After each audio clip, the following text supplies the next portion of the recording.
The fear that's quickly becoming a reality, the concern about spillover from the Israel-Hamas war into Lebanon is happening right now, forcing families at Lebanon's southern border to leave their homes in search of somewhere safe as militant group Hezbollah joins in the conflict. Our Mola Lenghi spent time at a makeshift displacement camp, a place where those running from war are temporarily calling home.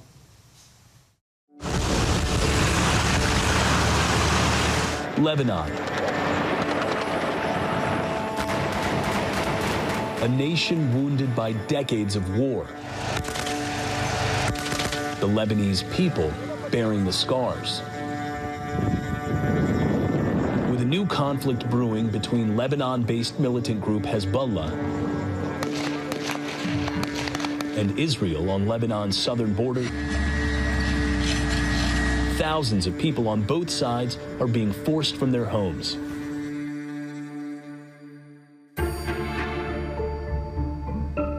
On the Lebanese side, many have come here, a schoolhouse in the town of Tyre, about 12 miles from the border with Israel. Families trying to go on with the chores of daily life, but far from home. Is your family scared?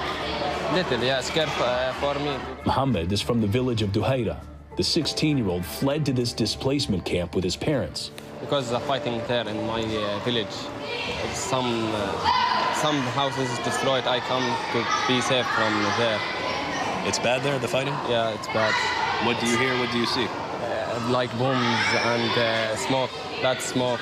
More than 1,000 people are now living in this school, or at least what was once a school. It's now housing about 1,000 internally displaced people who have come up from southern Lebanon, trying to escape what feels like an escalating conflict with Israel. Entire families crammed into classrooms just like this. You have moms and dads, children sleeping on mattresses right here on the floors, all to escape an escalating war. This man, his wife, and their 5 children now living in this classroom.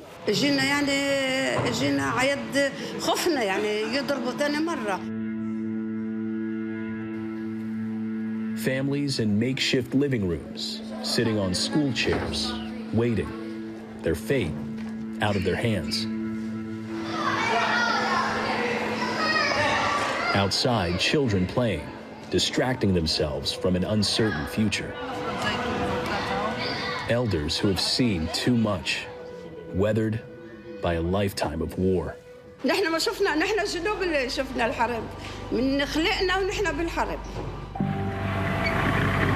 War and the constant threat of it has been a fact of life in Lebanon for a generation.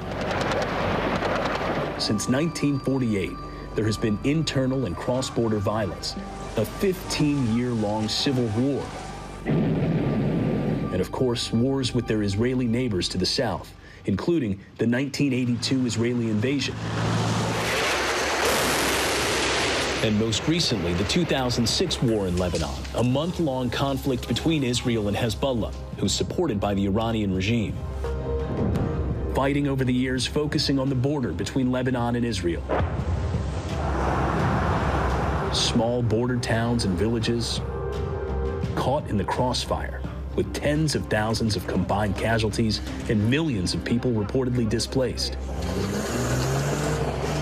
We are always afraid that we will attacked by Israelis. This is constant fear. Yes.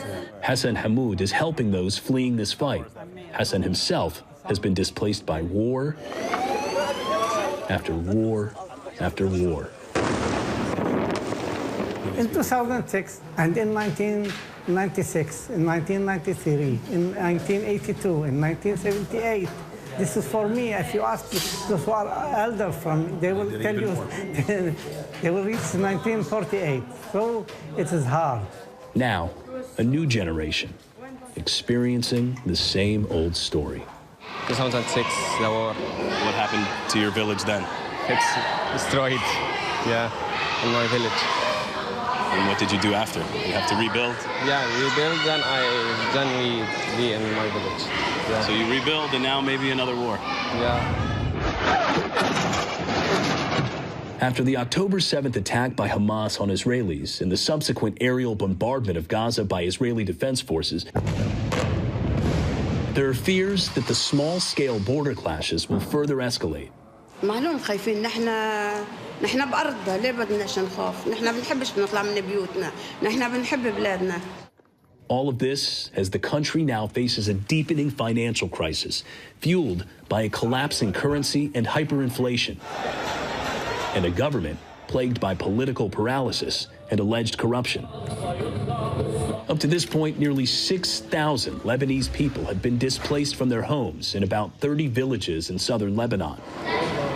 According to the Lebanese Union of Tier Municipalities, more than half of them are children or seniors. I know you want to help as long as you can, but how much longer can this last? We can't plan for tomorrow. The need is more than that we have. This is all I know because of the situation of the Lebanese government and even the NGOs, they are not preparing for this situation. Day to day, war to war, the way of life for many in Lebanon. These people, worst case scenario, they don't know if they're going to have homes to go back to. The situation in Lebanon, no one can answer really when we can get back again or when the peace will be again. So many now plagued by uncertainty. Our thanks to Mola for that. Hi, everyone. George Stephanopoulos here. Thanks for checking out the ABC News YouTube channel. If you'd like to get more videos, show highlights, and watch live event coverage, click on the right over here to subscribe to our channel. And don't forget to download the ABC News app for breaking news alerts. Thanks for watching.